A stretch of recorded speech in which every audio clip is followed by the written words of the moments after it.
Mr. Fritter, look at me. Can you imagine what life is like when someone has to walk on eggshells because they have the fear that if they make someone mad in the smallest respect of having socks not in the damn probable cause, you have the right to remain silent. Anything you say can and will be used against you. You have the right to have an attorney present. If you cannot afford one, one will be appointed to you, sir. On or about September 19, 2024, an officer conducted a follow-up in regards to an assault on a family case. Upon further investigation, the officer made contact with the complaining witness, who reported that the defendant had been harassing her since September 18, 2024, by sending her videos, voicemails, and text messages containing horrible remarks, approximately 50 to 60 messages in total. In the voicemails, the defendant curses at her, asking, "Where are you? Why the fuck aren't you at work?" and calling her various names. Additionally, the complainant showed the officer text messages of the defendant telling the complaining witness, "Kill yourself and I want to watch you suffocate, and your family hates you." The complaining witness indicated that the continual harassment is making her fear him even more. Complaining witness was able to give officers the defendant's identifying information and positively identify the defendant as a person who has been harassing her. I see that he has also picked up a felony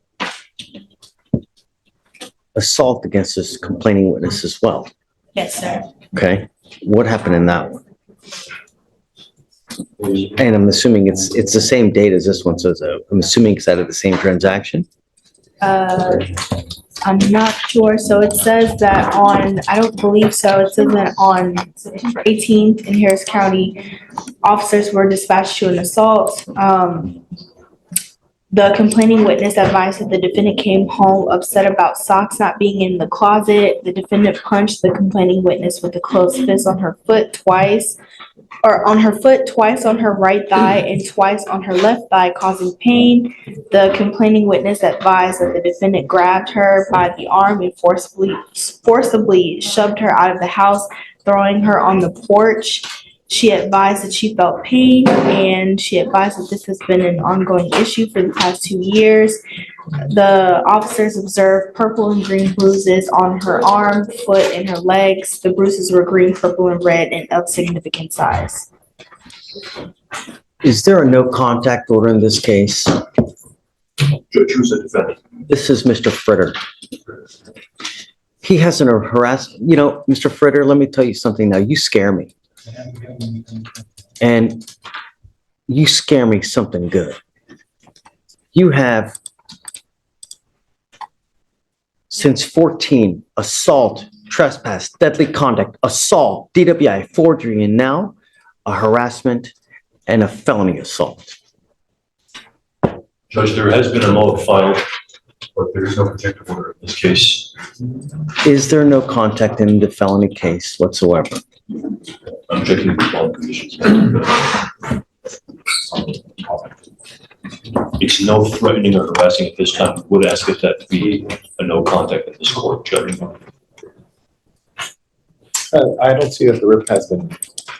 Are you Miss Lisco? Yes, sir. That's Miss Lisco, right? There. Come up, ma'am. Come up. I'm sending you for a drug and alcohol test right now, Mr. Fritter. I want to protect you as much as I can. No one has to have this kind of treatment whatsoever for any reason. And I will do everything in my power to protect you. All I need you to do is tell me. All I need is please give me the word. Mr. Fritter, look at me.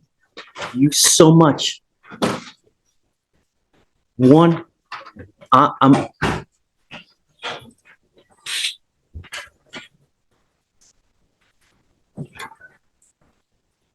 Can you imagine what life is like when someone has to walk on eggshells because they have the fear that if they make someone mad in the smallest respect of having socks not in the damn drawer, they're liable to get a beating.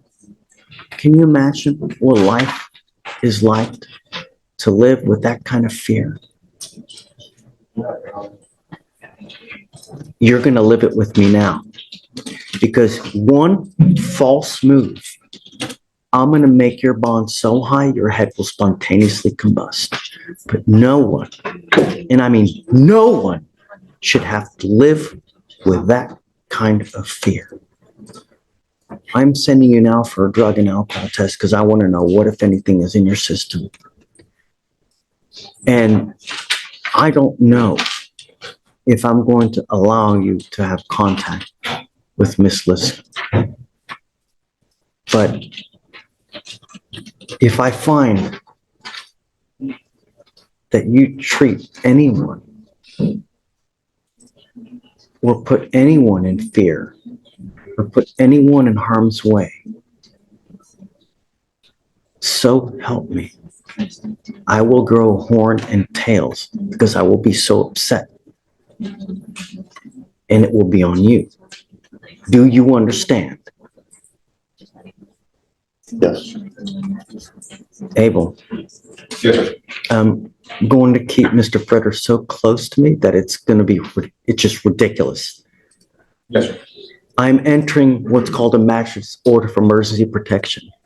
This is a court order that identifies her as a protected individual. You're not to have any kind of communication whatsoever. You're not supposed to have you will not have any threatening or harassing contact. What is threatening or harassing doesn't matter what you think is threatening or harassing. It's what she perceives.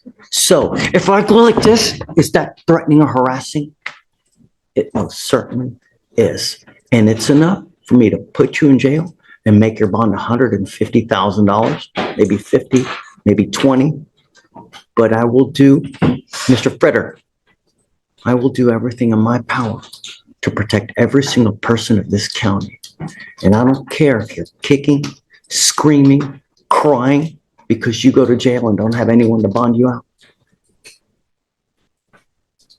Question. Your husband and wife of 10 years, this is kind of difficult situation that we live together. I want to protect you, ma'am. And you know, the problem is that now that he's picked up these two cases, times will be just even more stressful.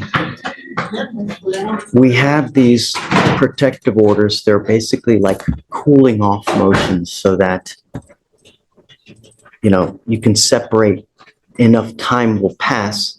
People can kind of cool down, you know, so they're not under the stress of the excitement and then unleash on you. The last thing I want is for you to suffer any kind of harm whatsoever, you know, and I that's all I want, you know. All I'm asking is how things should be normal. Like, I'm not asking him for him to do Pythagorean's theorem here. So, I don't know. You know, what I'd like is if you please just talk to our DAs here. But I'd like you to have their phone number at the minimum so that should anything ever whatsoever, all you have to do is let us know.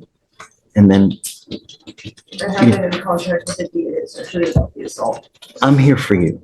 And I want to make sure that you're okay. You know, I've given him a lawyer. He knows what's expected of him. And I'm going to drug test him like crazy to make sure that he's not using alcohol or dope. In fact, I mean, I'm going to test him 2 times a week. I mean, I'm setting him now because I want to know what, if anything, is in his system. And then we'll go from there. Judge, he will come back positive, but that's prior use from. What were you going to test positive for, Mr. Fretter? Marijuana Okay. and ketamine, and probably some other stuff that could have been in the ketamine. But I mean, straight up, that's probably it. Mr. Fretter, I'm going to test you. These are your bond conditions that are going to apply to you now. And if you fail to live up to these bond conditions, I'm just going to let you out. That's it. You will appear to me here 2 times a week to take drug tests. And if I find anything is in your system, and I don't care what it is, I'm going to lock you up. You're ordered not to use any kind of dope or alcohol. And if you can't get this monkey off your back, because I am now giving you the opportunity to do it on your own. If you're incapable of doing it on your own, then I'm going to do it for you. Do you understand? No dope, no alcohol. And when I mean no alcohol from any source. No isopropyl alcohol, cakes, candies, foods, gums, energy drinks, tequila lollipops, hair dye. I've heard it all, and I don't care. You come to me test positive, you'll stay with me. I also want you 3 times a week to do anger management classes so that we can deal with the anger issues. Look at me. 3 times a week.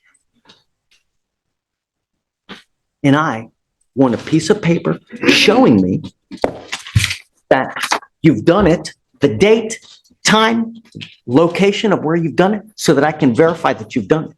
And if you don't do it, you will stay with me. You now have the opportunity to address these things on your own. If you don't, you will be doing it with me. And if I get one, and I mean one breath that she's been mistreated in any way, shape, or fashion, holy freaking moly. And then, ma'am, if you'd be so kind, please, I'll have you speak to them here momentarily. Rachel, this is my card. If you ever need anything, all you have to do is get in contact with me. And I'm here for you. Whatever you need, anytime, day or night. I don't care.